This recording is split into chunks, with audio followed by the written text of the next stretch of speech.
Ladies and gentlemen, this is a public service announcement. For regular viewers and listeners of AWI Pod, please do not be offended, as this program contains good wrestling.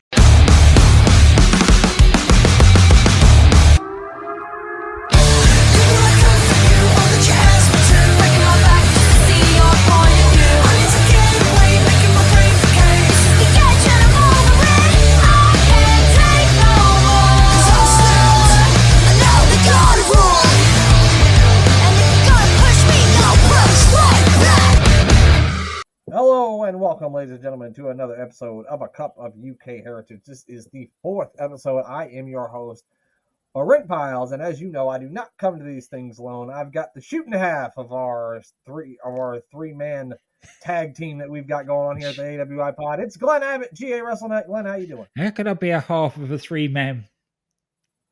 You're a third. I'm sorry. That's better.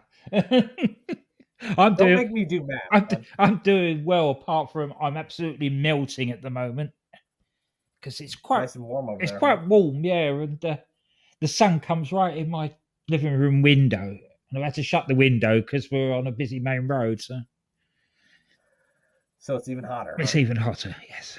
And as you American people may or may not know, they don't really have AC over there, correct? No, we don't. There's no point in it. Well, no, Glenn, I talked to you a lot, and you seem pretty fucking hot, so I think it might be time to visit today.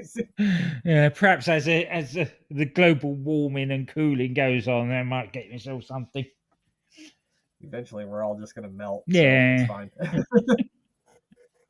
fine. It's fine. Anyway, talking of hot things, we've got two really hot matches to look at tonight. We do here in episode 4. Our first matchup, I think this might be the first one that wasn't in the tournament or a UK Heritage Cup Championship match. It was just a Heritage Cup rules match. I think that was the first one we've looked at that didn't have the cup involved in it, right? That was right. And have you noticed that there's a link through all these matches? And it's the Supernova sessions. Yeah, that's the first thing I have in my notes. Is it seems like most of these matches are somehow always set up or announced on the Supernova sessions. Absolutely. Yeah. It's crazy how that keeps tying together. It's like every one. They're like, oh, yeah, set up on the Supernova session. It is Tyler Bate taking on Dave Mastiff. One of these gentlemen did get to participate in the inaugural tournament, and one of them did not. Man, both of these matches were really, really good. This first one we're going to talk about, which was better, which was good in a different way than the second one was good. Because as you know here, you've got one big guy versus a smaller guy. But both guys, Tyler Bate's a little guy, but he's also very strong. And Dave Mastiff is a big guy, but he's also very agile. So I think these two are kind of like the perfect combination for each other. It's also trainer with pupil. Oh, see, that I didn't know. Yeah, that came from the...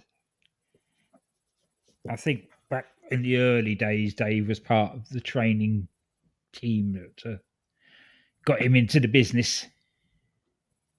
Well, there you go. Makes sense why they had such good chemistry in the ring, right? Yep. Yeah, I love this. Right from the beginning, where Tyler's got him in a headlock, but he's having to get up on tiptoe to do it. Trying to drag him down. I don't know how the hell Tyler or anyone could do that bridge up thing that they do and have Dave Mastiff bring all of his weight down on your stomach and you not break your fucking neck. I don't know how anyone does that. No, I don't. Tyler Bate did it. Yeah. Yeah. It was, but that sort of thing where Dave was just throwing him around. He was just really showing the power that he's got. Tyler got him in another headlock, and this time they just sort of picked him up and threw him across the ring. Yeah, picked him up and put him down. That's all you got to do, yeah. When you're Dave Mastiff. Nigel McGuinness called the first round a human game of chess, and I think I couldn't agree more. It was most of the first rounds. It was a feeling out. Lots of wrist locks and arm bars and headlocks and Dave hit Tyler around a lot. That was basically the first round. Yeah, in the first round. The second round, Dave's kind of working a real deep wrist lock here, but Tyler Bate manages to escape. I love when Tyler does that thing where he takes his foot with his hands Yeah. and slams it into somebody's face. I think that's really Yeah. cool, and he did that a lot during the second round. Yeah. But as again, Nigel said, why would you do that? It's just annoying him. Yeah, I think Nigel did say something like that's just going to piss Dave off. Yeah. No, it wasn't Tyler started to stunning him at all, was it? It was just annoying him.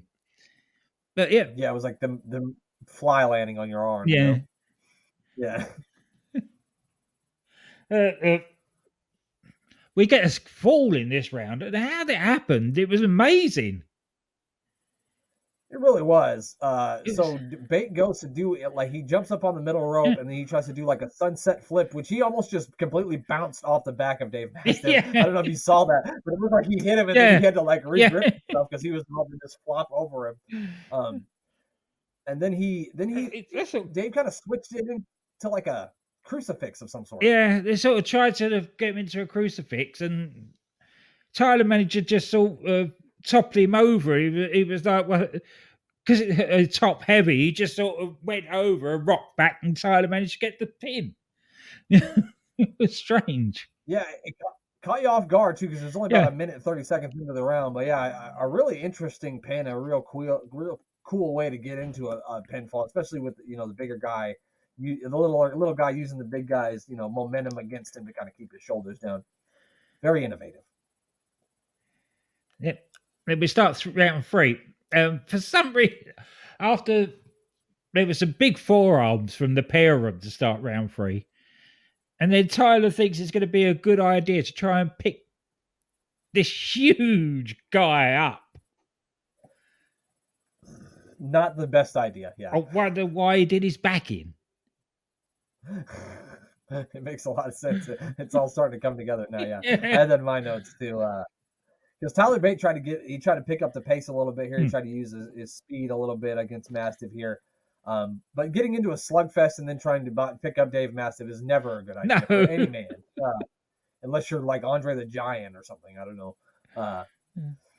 And so then Dave kind of counters into an inverted backslide. Is that what you would call that? Yeah, I think so. Near enough to what it was. And then he gets the 1, 2, 3, and we are all tied up at one fall apiece as we head to the 4th round. I think it was as much poor old Tyler collapsing as it was Dave getting him technically into a backslide. Yeah, probably. That's what happens when you try to pick up a 400-pound man. Yeah. Almost. And then, like you said, surprise, surprise, Tyler Bate is favoring his back in the 4th round. Yeah, not helped by the humongous slams that Dave is suddenly doing on him. Yeah, I put in here, Dave Mastiff is tossing Tyler Bate around like he's Cody Rhodes and like Tyler's Cody Rhodes and he's Brock Lesnar, because Brock was tossing fucking Cody around on Monday night like a rag doll. It was. Yeah, some really good suplexes, some really hard suplexes on Tyler Bate as well on this one. And then Tyler tried to go for a Hurricane Rana on old big old Dave Mastiff, which wasn't a good idea either, which led to a power bomb. And surprisingly, though, Bate was able to kick out after this huge power bomb. Yeah. I don't, and it seemed like Dave just sort of actually lifted off him. I don't think that Tyler was actually in any position to kick out in real time. Probably not, no. And when he there's parts of this match where I think it's in the 1st round where Dave will take Tyler's hands when he's like trying to do something and he'll just pin him to the mat and try to pin him like that. And I don't even know how you would be like, if he did that to me, if Dave Mastiff did that to me, I'm never getting my shoulders up. No. It's not happening. No, of course I'm never getting him up in 3 years. No. Yeah, there is no way you can without the guy's help. Yeah, definitely not. And we get to see something we don't see very often in these matches. There's a brawl outside the ring. Yeah, for the most part, they stay in the ring, but not this one. No, and Dave, again, he was really laying it into Tyler, throwing him all over the place into the barriers, and it looked like really like Tyler was going to get counted out. but I thought so too. the time ran out just before the referee counted to 10. Great timing, but it was very, very. They do really good timing on these shows. Whenever we see somebody almost get counted out, they're always really good at the timing. It gets me to where I'm like, get back in the ring, like I'm losing my mind because I don't think they could get back in time. Yeah, I thought Dave Mastiff pretty much just had his way with Tyler Bate in the crown, and Tyler was very lucky to not give up another fall because Tyler thought, "Oh, I'll go outside the ring and catch a breather," and Dave Mastiff said, "The fuck you will." Yeah. Which, considering that this is basically a two-face match, it was very heelish of Dave. Yeah, definitely. It felt like when the 5th round started that Tyler Bate was going to need an absolute miracle to be able to pull this one off. He tries to pick Dave Mastiff up again and slam him. I don't know why he didn't learn the first time. Apparently he hasn't. Yeah, then he hulks up. No, he got stand across the ring again. Yeah. And then he tried again to pick him up. And he failed. And then he sort of hulked up and managed to get him up. And not only get him up, but does an aeroplane spin on him. Yeah, I could not believe that he actually picked him up and did an airplane spin. That's fucking crazy. it wasn't funny that you said that because I said Bate struggles to pick Dave up, but then he hulks up and is able to pick him up for an airplane spin. So I said the exact same thing that you said. The thing is that if you see Tyler when he does these airplane spins, especially the ones that go on for a long while, we see it in the next match, but he puts people down. He picks them up, he puts them down. Not with Dave, he just dropped him because there's no way he was holding on to him any longer. Yeah, I've had him up here for as long as he's going to stay up here. Yeah. He might as well just walked away from underneath him. Yeah, absolutely. He then lands a big right hand to the jaw of Dave Mastiff. He then heads to the top rope and hits. Glenn, do you know what the name of this move is that he hits? It was an air. It was an off. I can't even think of what it's called. He jumped off the top rope and did some corkscrew. Yeah, corkscrew. That was it. It was a corkscrew plancha, maybe. Yeah. I don't know. Something like that. If you wanted to be technical about it. Which we're not going to. No. Tyler Bate gets the 3 count and the win in the 5th round. Again, a hell of a match. I really enjoyed this one. But not quite as much as I enjoyed this one, Glenn. We got Tyler Bate versus Noam Dar, and this one is going to be a number 1 contenders match. The winner will go on to face A-Kid for the Heritage Cup Championship. And we also have cornermen this time, Glenn. Yeah, we see Charles Samuels for the first time. It's good to see the dynamic duo back together. Yeah, in Noam's corner. And I have an update on that. I'll tell you about that off air. Okay, beautiful. That's a good idea. I'm looking forward to hearing it. A-Kid pops up on the screen here and tells him that not only will he be watching this match, but he hopes that the best man wins. Dar went for the is it the North Shore backslide? Is that what they call it? He went for that thing real quick, real early in this one. Yeah. Within the first 15 seconds. Yeah, I don't know what it's called, but he's definitely got it down as a backslide. Yeah. Well, Nigel McGuinness called it some shore backslide, backslide, but I can't remember what he said. He said, I know it was a Bobby Brookside thing, correct? Yep. Something like that. But I love the way that they were doing the interlocking arms. From Tyler managed to reverse it and then smashed Noam back and then Noam tried to reverse it and smashed Tyler into the ring post, but Tyler just put his foot out and stopped it. Yeah. And then they promptly reversed Noam back into the ring post again. Now, you would have thought after seeing Tyler stop it with his foot that Noam would have put his foot out and stopped it the second time at least. Well, I guess not. No. Yeah, and then Bate hits a pretty nifty little roll up here for the first fall, coming in at about 1:45 left in the first round, and I think that's the fastest fall we've seen so far. That was a shocker. Was It not really was. surprising that. Although I'd seen this before, I'm not. That took me by surprise. Yeah, I did not see it coming at all, and we're going to talk about the finish to this match, which is also another thing that I didn't see coming at all. So yeah, and it's always fun to do this. You got to sometimes just throw in there where there's a surprise fall in the first round. Yeah. Otherwise, people are going to tune out in the first round. Well, it's what we always say about these: is there's no two that are the same. Yep. And I'm sure on Saturday we'll see something different yet again. And that's why these matches are the best matches. So the second round opens up. Tyler Bates already got a 1-0 lead. There's lots of good submission transitions in this one. Not a whole lot of note happened in this round, but there was a lot of really good mat wrestling. Yeah, and Shaw yelling a lot. I love this ringside coaching. Like them having ringside, having some of them with them in their corner, like it adds another element to the match that isn't there if you just have ring people doing it. So it's always fun when the person has an actual corner man with them. It adds a little something to the match. Headed to the third round, Bate still up 1-0. Dar opens the third round with some stiff kicks and elbows. He then stomps the hand of Tyler Bate, and Tyler Bate quickly responds with a hard kick to the back of Dar's knee. I felt like that might have been a receipt. Yeah, I think so.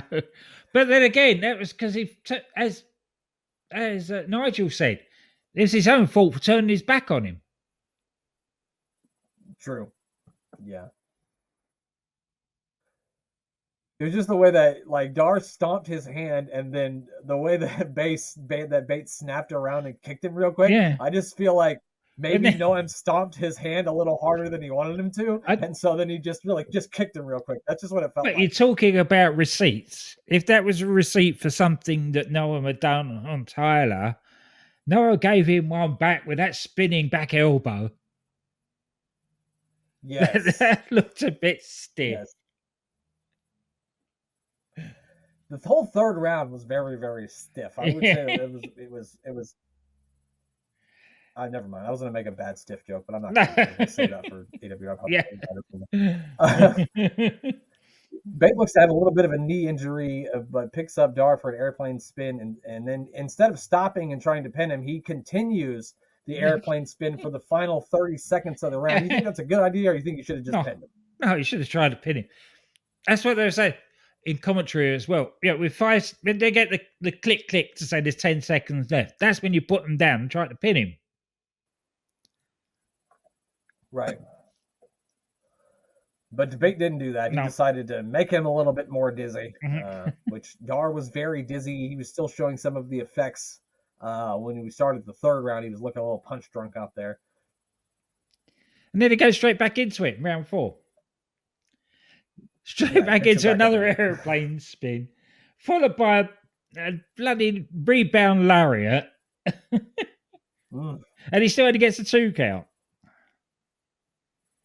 Yeah, he took his head off, didn't he? Yeah, he did. He absolutely took his head off with that clothesline that he does there. Dar then hits a big sliding forearm on Bate, but he only gets a 2 count on that. Dar tries to lock in a knee bar, but Bate just punches him right in the nose, which I loved. He grabbed his knee bar, and Bate just went, pop, right in the nose. Because that's the best way to break a submission, is just to punch the person right in the nose. And they both end up on the floor in a heap. And the round ends. And the round ends. Yeah, they knocked each other silly as the final minutes of this round. So we head into the 5th round. Noam Dar is getting desperate. He's still down 1-0. Yeah. Both guys start trading big shots in the 5th round. About 40 seconds into it, Bate tries to do his bounce off the rope that he does by his, he bounces off his neck or his head and tries to turn around and do that clothesline. But Dar does a beautiful counter and just catches him into a knee lock for the tap out, which was really champagne really super knee bar is what he calls it. That's what it's called, huh? Yeah, for the fall. Literally, I was watching this, Glenn, and Tyler goes to do that thing, and that's like his signature thing. Yeah. He does that all the time. He did it earlier. He did that, and then he hit the big clothesline. So he goes to do it, and then Dar just catches his knee and goes down to the ground. I went, oh, really loud. Oh, I couldn't believe it. I was shocked. I could not believe it. It's just such a great way to do it. It's such a good submission. It was perfect. Perfection. It was. Anyway, we go to round 6, and it's all at 1-1. So the tension is cranked up. Could this go into overtime? And Dar goes. I was pulling for overtime too. Yeah, Dar goes right for the leg, but Tyler just deadlifts him. Yeah, just total deadlift into a German suplex. Big strong boy, definitely. That was there. a beautiful. It was. That was a beautiful German suplex too. Yeah, that would make Brock Lesnar jealous. That Jordan he threw on there, right in there. He then tries to hit the Tyler driver, but Dar counters into a pinfall, which only gets him a 2 count. Bate hits that like front flip kick, rolling Dar to the yeah, head, the rolling wheel kick, top row, the rolling wheel kick, yeah. But then we got some outside interference, didn't we? Yeah. Well, you would do. You got Charles Samuels out there. Of course, there's going to be. Absolutely. Shaw gets up on the apron. Trent runs over and knocks him down off the apron. They start brawling to the outside. Dar tries to like grab Bate from behind, but Bate counters and sends Dar crashing into the 2 on the outside. Yeah. Of the ring. And then Dar gets his own back by sending Bate into the steel steps. Yep. So this is as we've been extolling the virtues of nothing ever happens outside the ring until Dave Mastiff, and so this is 2 matches in a row now that stuff's happened outside the ring. Yeah, this is 2 matches in a row. So, and I guess that's why this cornerman thing is cool, because it adds another element to the match. So yeah, then Dar throws Bate back into the ring. He goes for that. What does he call it? Does he have a finishing name for that? Nova Roller. The Nova Roller, that's what it was. But Bate counters with that big right hand. Yeah. And then he hits the Tyler driver on him and gets the victory here. An incredible match. Mm-hmm. Absolutely amazing.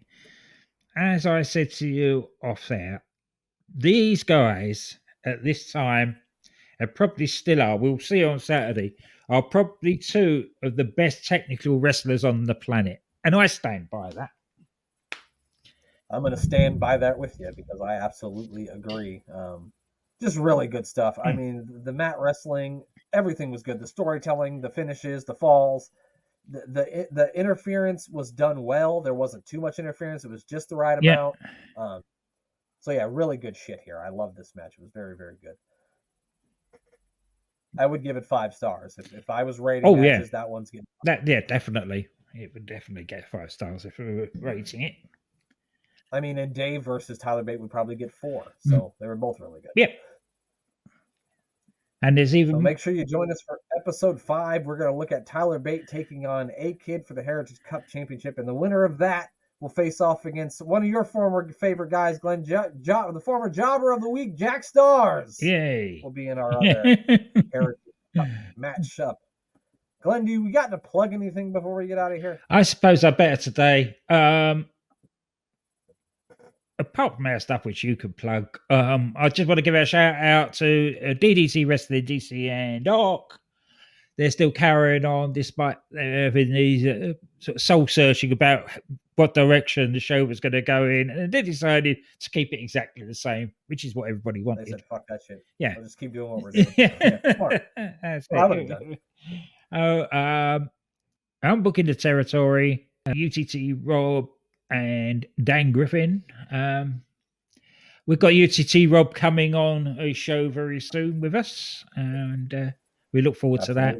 If you're a Doctor Who fan, there's a Doctor Who podcast again with Dan Griffin and Cy, and they're looking at old and new Who down the years, doing a really good job of reviewing it. Thankfully for my benefit, because I'm a 70s child and I love my 1970s Who, and they review the old stuff and they don't take the piss out of the plastic monsters and all the rest of it. They review it very balanced. That's good, because you can't take the piss out of something that happened on TV, 50 years ago, because it's obviously not going to be the same as what you see on TV now. So that's a good way to go. That's it. Yeah. That's what they always say. You have to look at it. than this 50-year-old television. Right. You got to look at it through that lens. You can't look at it through a 2023 lens. You're looking at it all wrong anyway. No. Well, it's like watching old wrestling, isn't it, as well? Absolutely. But yeah, that's make sure you check out Sports Wire Radio and give our buddy Thomas Bryce a follow at Thomas Bryce 2017. And of course, give the other third of this 3-man team that we run here at AWI Pod, the Mayor of Canton, a follow at Mayor of Canton on Twitter, and make sure you check out Me with the Mayor. I think he missed this Wednesday, but he's very busy, so we're going to give him a break that time. And yeah, check out Orange Attitude if you haven't already. We're gonna be covering a big WWE Monday Night Raw from Germany. We're gonna crown the first ever European champion. And make sure you check out the newest episode of the Mayor of Superstars, which will be out for now. And that's it. The only thing left to do is for Glenn to say goodbye. Goodbye.